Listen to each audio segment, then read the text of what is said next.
السلام علیکم، امید ہے آپ سب خیر و عافیت سے ہوں گے۔ تو آئیے آج کی آیتیں شروع کرتے ہیں۔ یریدون ان یطفئوا نور اللہ بافواہہم ویابی اللہ الا ان یتم نورہ ولو کریہ الکافرون۔ یہ چاہتے ہیں کہ اللہ کے نور کو بجھا دے اپنے منہ کی پھوکوں سے، اور اللہ کو ہرگز منظور نہیں ہے مگر یہ کہ وہ اپنے نور کا اتمام فرما کر رہیں، چاہے یہ کافروں کو کتنا ہی ناگوار گزرے۔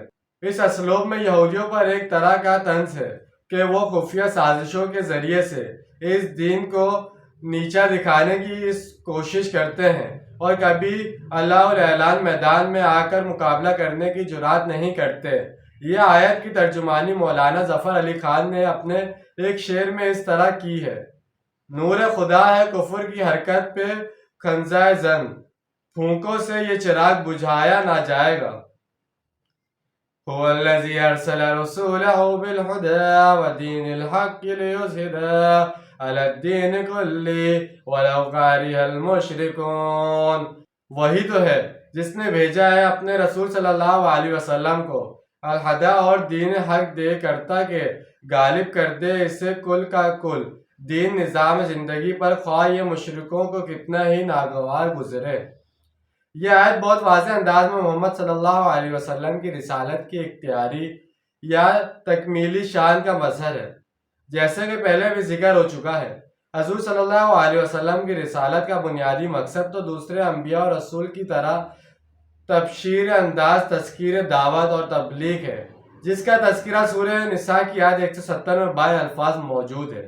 لیکن اس کے علاوہ حضور صلی اللہ علیہ وسلم کی بعثت کا ایک امتیازی اور خصوصی مقصد یہ بھی ہے، اور وہ ہے تکمیل رسالت، یعنی دین کو بالفعل قائم اور غالب کرنا۔ ان دو آیات میں آپ صلی اللہ علیہ وسلم کی رسالت کی ایسی تکمیل شان کا ذکر ہے۔ آیت کا یہ جوڑا بالکل اسی طرح سے سورہ صفا آیت 8 اور 9 میں بھی آیا ہے۔ ان میں سے پہلی آیت سورہ صفا میں تھوڑے سے فرق کے ساتھ آئی ہے، جبکہ دوسری آیت جو کہ تو ہے اس میں اور سورہ توبہ کی اس آیت میں بالکل کوئی فرق نہیں ہے۔ ڈاکٹر اسرار احمد نے اس آیت پر جو 20 صفحات پر مشتمل ایک مقالہ لکھا تھا جو نبی اکرم صلی اللہ علیہ وسلم کا مقصد باعث کے عنوان سے شائع ہوتا ہے۔ اس کتاب میں یہ ثابت کیا گیا ہے کہ حضور صلی اللہ علیہ وسلم کی بعثت کے خصوصی یا امتیازی مقصد کی کلی انداز میں تکمیل، یعنی دنیا میں دین کو قائم اور غالب کرنے کی جدوجہد ہم سب پر حضور صلی اللہ علیہ وسلم کے امتی ہونے کے باعث سے فرض ہے، اگرچہ بہت سے لوگوں نے اس فرض سے جان چھڑانے کے لیے بھی دلائل دیے ہیں کہ دین کو ہم انسانوں نے نہیں بلکہ اللہ نے غالب کرنا ہے۔ لیکن اس کتاب کے مطالعے سے آپ پر واضح ہوگا کہ اس فرض سے فرار کا کوئی راستہ نہیں ہے۔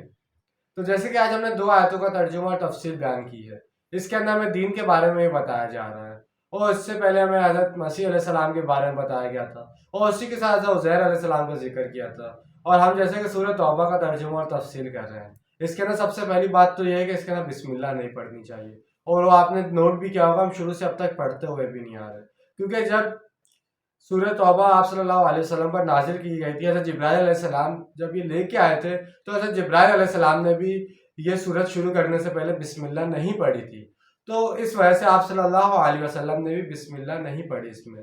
اس کے علاوہ اور بھی باتیں کہی گئی ہیں کہ اس کے اندر بہت تلخ کلامی ہے کافروں کے ساتھ، اور ان کے ساتھ دو ٹوک انداز میں بات ہو رہی ہے، اور بہت سی ایسی باتیں جس کی وجہ سے اس کے اندر بسم اللہ نہیں پڑھی گئی ہے۔